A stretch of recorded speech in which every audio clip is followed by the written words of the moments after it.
Zee 24 तास एक पाऊल पुढे।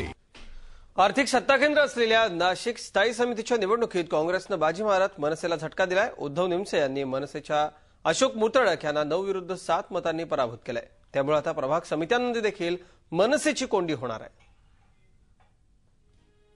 नाशिक महापालिकेच्या स्थायी समितीच्या अध्यक्षपदाच्या निवडणुकीत काँग्रेसच्या उद्धव निमसे यांनी शिवसेनेच्या पाठिंब्यावर 9 मतं मिळवत बाजी मारली।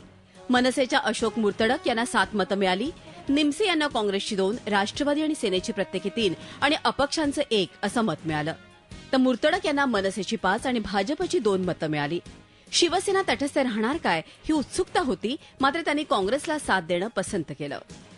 नाशिक महानगरपालिकेमध्ये महापौर पदाची निवड झाली, त्यावेळेस शिवसेनेची फसवणूक करण्यात आली आणि त्यामध्ये आमचं फार मोठं नुकसान झालं। सत्तेत सहभागी नसलो तरी काँग्रेसला मतदान केलं, पण तो वचपा आम्ही काढला आणि राजकारणात जर एखाद्याचं टाळकं फिरत असत तर आमचंही टाळकं फिरलं। शिवसेना असेल, काँग्रेस असेल, अपक्ष आणि आमचा राष्ट्रवादी पक्ष, आम्ही एक चांगलं काम उभं करण्याचं आणि आरपीआय गट असेल, सर्व मिळून एक चांगलं काम या नाशिक शहरामध्ये येत्या 5 वर्षात उभं करण्याचा निश्चित प्रयत्न चांगला राहील।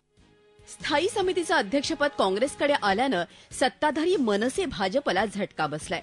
त्यामुळे महापालिकेतलं आर्थिक सत्ता केंद्र असलेल्या स्थायी समितीत विरोधकांनी बाजी मारली आहे। आता मनसेनं छगन भुजबळांना टार्गेट केलंय।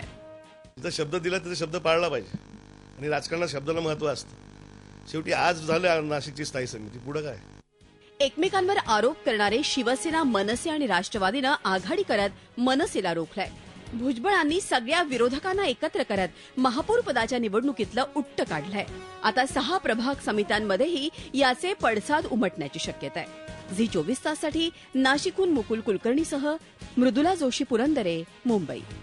झी 24 तास एक पाऊल पुढे।